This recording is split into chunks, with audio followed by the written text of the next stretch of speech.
तो कल 7 सितंबर को एप्पल इवेंट था और ये इवेंट देख के आपको एक चीज एब्सोल्युटली क्लियर हो जानी चाहिए that Apple is a marketing headline genius. तो इवेंट में एप्पल ने Apple watch series 8, Apple watch ultra, AirPods second generation, iPhone 13 और आईफोन 14 प्रो को लॉन्च करा और हमें बात करनी है मेनली आईफोन्स के बारे में। So let's start. तो सबसे पहले एप्पल ने अनाउंस करा आईफोन 14 और iPhone 14 plus and straight up answer अगर मैं आपको दूं तो आपको बेस मॉडल आईफोन 14 तो बिल्कुल नहीं खरीदना। इस चीज के मैं आपको 10 डिफरेंट रीजंस बता सकता हूं, बट स्टिल अगर आपको चूज करना ही है तो आप प्रो लाइनअप को चूज कर सकते हो, वहां पे आपको बेस्ट रिटर्न मिलेगा। डिजाइन की बात करते हैं तो 14 सीरीज आज भी काफी सिमिलर दिखती है आईफोन 11 या यूं कह लो आईफोन 12 से। जहां बाकी सारी कंपनीज डिजाइन पे मेहनत करके नया डिजाइन लेके आती है, Apple keeps it same for years क्योंकि इनका हर एक डिसीजन काफी लंबे टाइम तक चलता है and this design is no different. Even display के एस्पेक्ट से भी देखोगे तो 2022 में एक 80,000 रुपीज के फोन में हाई रिफ्रेश रेट डिस्प्ले नहीं आया। तो आईफोन 14 और 14 प्लस में प्रो मोशन डिस्प्ले नहीं है। जो चीज हमने कुछ टाइम पहले कही थी कि एप्पल प्रो में और नॉन प्रो में बहुत ज्यादा डिफरेंस क्रिएट करने की कोशिश कर रहा है और एप्पल ने ये चीज बहुत ही स्मार्टली पुल ऑफ करी है क्योंकि 14 प्लस एक ऐसा मॉडल है जो नॉन प्रो बायर्स को अट्रैक्ट करेगा ही करेगा। चाहे जैसा भी है, लोग 14 प्लस को तो लेंगे ही लेंगे, इसके रीजंस भी मैं आपको दूंगा। पर जो एक्चुअल डिस्प्ले का मजा एप्पल ने दिलाया वो दिलाया है प्रो मॉडल्स के अंदर। सबसे पहले तो इन्होंने जो इस नॉच का यूज करा है वो एक बहुत ही स्मार्ट डिसीजन है। मतलब कोई भी नॉच की इससे बढ़िया एप्लीकेशन सोच भी नहीं सकता। देखो, आप कोई ऐप चलाते हो तो उसके बीच में नोटिफिकेशन आता है, तो एप्पल ने इस पिल शेप नॉच को एक नोटिफिकेशन सेंटर की तरह यूज करा है और एप्पल इसे बुलाता है डायनेमिक आइलैंड। तो जब भी कोई अलर्ट आता है ये डायनेमिक आइलैंड एक्सपैंड हो जाता है और इसके अंदर बहुत सारे कंट्रोल्स भी होते हैं, जैसे कि म्यूजिक सुनते हुए previous forward control, AirPods connection का नोटिफिकेशन या फिर बैटरी चार्जिंग का नोटिफिकेशन एटसेट्रा। एंड इवन अगर आपके पास 2 टास्क चल रहे हैं तो ये इस नॉच को 2 पार्ट्स में डिवाइड कर लेगा एंड ये डेफिनेटली बहुत ही कूल चीज है। एंड इस डायनेमिक आइलैंड के जो एनिमेशन है उसके अंदर तो अलग ही लेवल की स्मूथनेस दिख रही है। अब एप्पल के अलावा कोई भी इस नॉच की इससे बढ़िया एप्लीकेशन सोच भी नहीं सकता। अब अगर ये नॉच कोई पर्पस ना फुलफिल कर रही होती तो ये बहुत ही गंदी दिखती,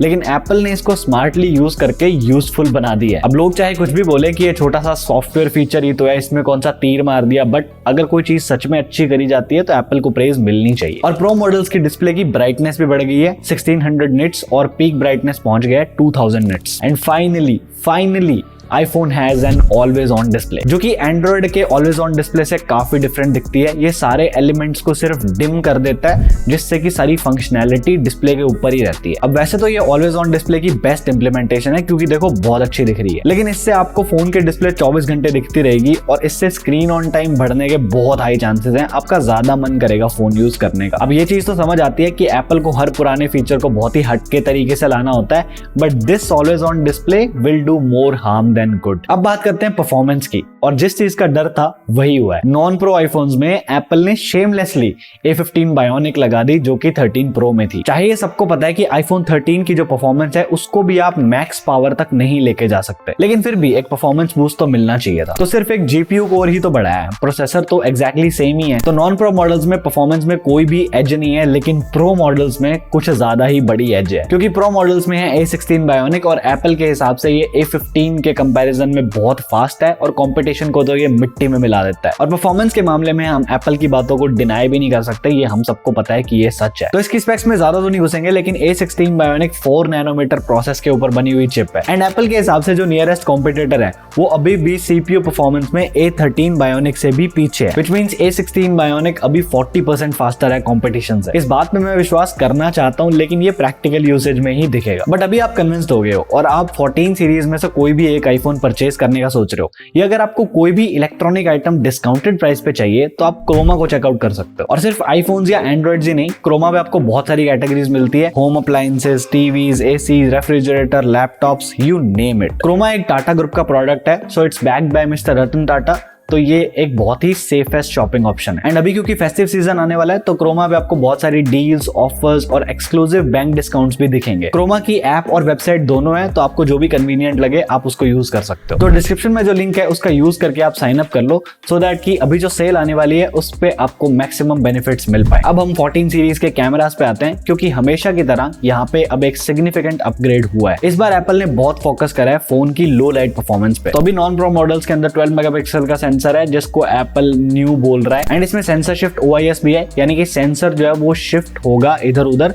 सो दैट कि वो फोटोज और वीडियोस को स्टेबल कर पाए। एप्पल का क्लेम है कि ये सेंसर 49% बेटर लो लाइट फोटोज लेता है एंड इवन फ्रंट कैमरा के साथ भी इन्होंने क्लेम करा है कि फ्रंट कैमरा 38% बेटर लो लाइट परफॉर्मेंस देता है। एप्पल ने अपने डीप फ्यूजन टेक को भी इंप्रूव कर दिया है। जस्ट इन केस आपको डीप फ्यूजन नहीं पता तो मोटे मोटे तौर पे बताऊं तो मल्टीपल फोटोज को कंबाइन करके एक में कन्वर्ट कर देना डेप्थ मैप वगैरह का यूज करके। तो इस बार एप्पल ने पहले से ज्यादा फोटोज को कंबाइन कर लिया है और उसमें एक अनकंप्रेस्ड फोटो के ऊपर वो सब कुछ करता है जिससे कि जो कलर्स हैं वो बहुत अच्छे आते हैं और ज्यादा एनहेंस हो जाते हैं एंड इस टेक्नोलॉजी को एप्पल बोलता है फोटोनिक इंजन। एक नया मोड भी आया है एक्शन मोड जिससे कि गिम्बल के बिना गिम्बल जैसी स्टेबलाइजेशन अचीव करी जा सकती है। पर बाकी हर चीज की तरह प्रो मॉडल के अंदर ज्यादा अपग्रेड्स है क्योंकि एप्पल ने अब जाके 48 मेगापिक्सल का सेंसर दे दिया है एंड जिस हिसाब से एप्पल बता रहा है ये क्लियर लग रहा है कि ये 48 मेगापिक्सल वाले काम भी करता है। ये सेंसर 65% बड़ा है आईफोन 13 प्रो के सेंसर से और ये 13 प्रो के कंपैरिजन में 2 टाइम्स बेटर लो लाइट परफॉर्मेंस देता है। और एप्पल ने कहा कि अगर आप इस सेंसर से फोटो लेके जूम इन भी करते हो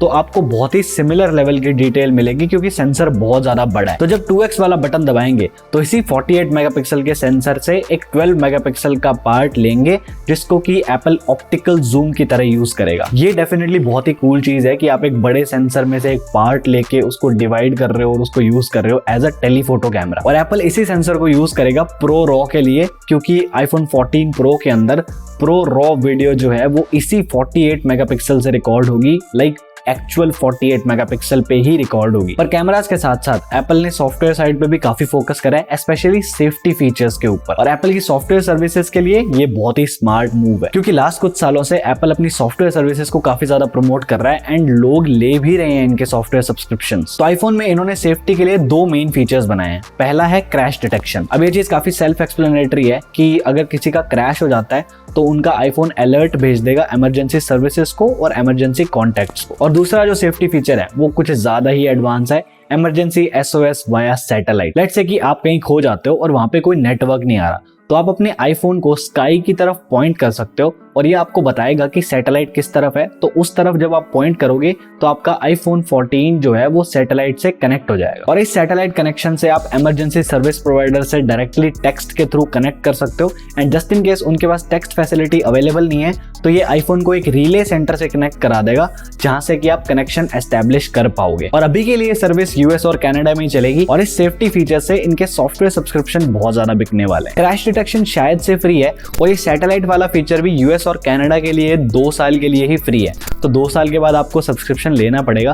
तो जिसने 2 साल के लिए यूज कर लिया उसको तो सब्सक्रिप्शन लेना ही पड़ेगा। एक चीज और बड़ी अच्छी हुई है, लास्ट ईयर 13 प्रो का एक बड़ा ही फेमस कलर था सिएरा ब्लू। अब 14 और 14 प्लस के अंदर सिएरा ब्लू तो नहीं पर उससे काफी मिलता जुलता सा थोड़ा सा लाइट सा ब्लू है। और प्रो लाइनअप के अंदर भी हर बार की तरह एक कलर है जो आउटस्टैंड कर रहा है और वो है deep purple and honestly speaking काफी अच्छा दिख रहा है। पर अभी हम थोड़ी सी एनालिसिस करते हैं। इंडिया में 14 का प्राइस है 80,000, 14 प्लस का प्राइस है 90,000, 14 प्रो का प्राइस है 130K एंड प्रो मैक्स का है 140K। पर ज्यादा बिकेगा कौन सा? 14 प्लस, क्योंकि 13 और 14 में विजुअली डिजाइन एस्पेक्ट के हिसाब से कोई फर्क नहीं है। और इंडिया जो कि एप्पल के लिए एक बड़ा ही शो ऑफ वाला मार्केट है, तो अगर कस्टमर को कुछ दिखाने को ही नहीं मिल रहा लोगों को तो वो फिर उस मॉडल पे क्यों जाएगा, क्योंकि दोनों सिमिलर दिखते हैं। मतलब लोगों को पता नहीं लगेगा ना कि हाँ मैंने 14 लिया है। तो इसलिए लोग अगर लेंगे तो 14 प्लस लेंगे, क्योंकि अगर आप दूर से देखोगे कि 2 कैमरा वाला बड़ा आईफोन जो है वो तो 14 प्लस ही होगा,